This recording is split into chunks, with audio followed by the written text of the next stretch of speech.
Masuk ke doa yang kedua, yaitu doa mengenakan pakaian. Salah satu rutinitas yang dikerjakan oleh seorang muslim setiap hari yaitu menggunakan pakaian, ya kan? Baik itu pakaian dalam, pakaian luar, bagian atas ataupun bawah, ya, atau mungkin dengan seragamnya, kopiah, topi dan segala macam, mungkin perempuan jilbab, semua dianggap rangkaian dari pakaian tentunya, ya. Dan Islam datang mengatur semua sisi kehidupan muslim termasuk tata cara berpakaian. Dan di antara adabnya adalah menjaga doa. Jadi pada pertemuan ini kita akan bacakan beberapa doa di sini yang diajarkan, baik itu doa pada saat awal mengenakan pakaian, atau pada saat mengenakan pakaian baru, atau pada saat melihat orang lain mengenakan pakaian baru, juga doa pada saat menanggalkan pakaian. Insya Allah setelah kita bahas 4 potongan pasal ini, jadi pasal 2, pasal 3, pasal 4, dan pasal 5, karena ini satu rangkaian saya akan bahas insya Allah, doanya dan terjemahnya juga makna-maknanya. Kita juga insya Allah coba, semoga Allah SWT berkahi akan membahas tentang adab-adab berpakaian itu sendiri lebih jauh, ya. Baik, kita akan masuk teman-teman di pasal kedua, atau bab kedua lah kita bahasakan begitu, doa mengenakan pakaian. Diangkat oleh Syekh Sa'id rahimahullah, riwayat ahli sunan terutama An-Nasa'i,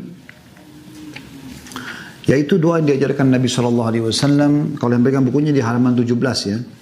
Alhamdulillahilladzi kasani hadat thawba wa razaqanihi min ghairi haulin minni wala quwwah. Jadi saya ulangi, alhamdulillahilladzi kasani hadat thawba wa razaqanihi min ghairi haulin minni wala quwwah. Segala puji bagi Allah yang memakaikanku pakaian ini dan menganugerahkannya kepadaku tanpa daya dan kekuatan dariku.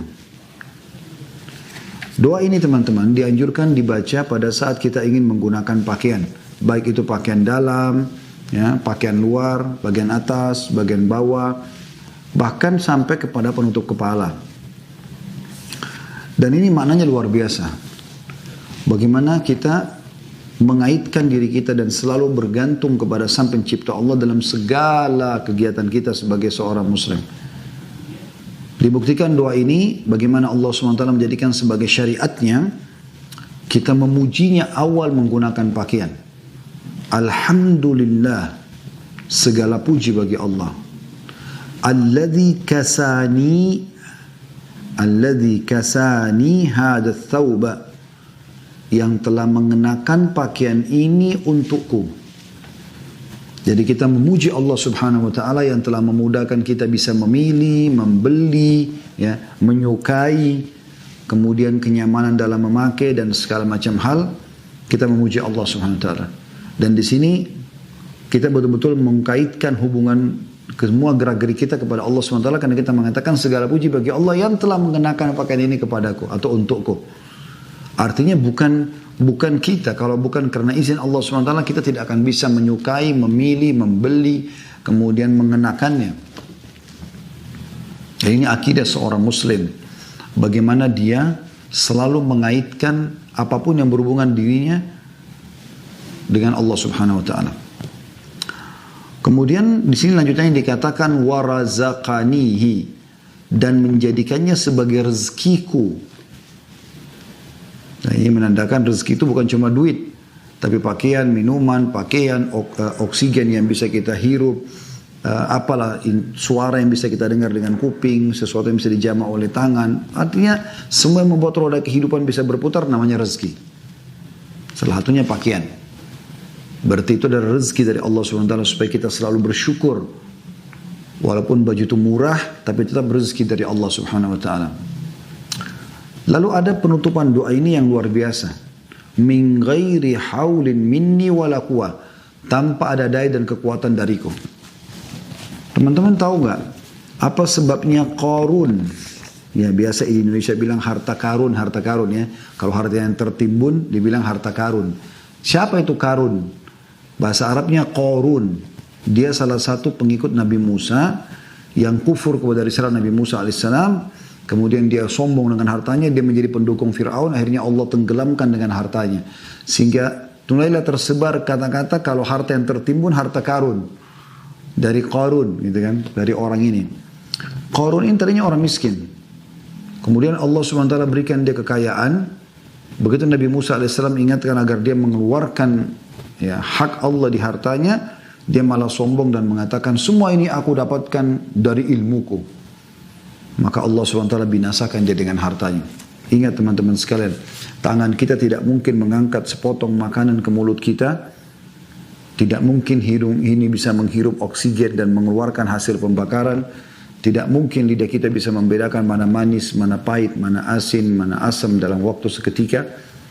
Tidak mungkin telinga kita bisa mendengarkan suara dan intonasinya mana besar, mana kecil. Tidak mungkin segala macam hal ya, di dalam tubuh kita ini seperti sebuah bangunan raksasa dengan rumitnya, lift-liftnya, ya, teratur rapi. Makanan ini tersortir, yang ini akan menjadi nutrisi, energi, yang ini yang menjadi bagian daripada darah, yang ini begini, yang ini begitu, yang tidak dibutuhkan menjadi ampas, jadi kotoran. Semua ada tempatnya. Semua itu tidak mungkin kecuali dengan izin Allah Subhanahu Wa Taala. Maka selalulah teman-teman mengucapkan la haula wala quwata illa billah. Itu kalimat yang luar biasa. Kita mengakui kalau memang tidak ada daya dan kekuatan milik kita. Kalau bukan karena Allah, tidak akan mungkin semua itu bisa bergerak. Dan ini makna daripada doa yang Anda baca pada saat mengenakan pakaian. Dan saya berharap teman-teman sekalian, boleh dari diri saya dan teman-teman yang mengikuti, kita di sini bukan hanya duduk kumpul karena nggak enak sama teman-teman, karena mau meramaikan majelis, karena mau tahu enak gak sih dengar ceramahnya Ustadz Khalid, atau apalah yang seperti itu.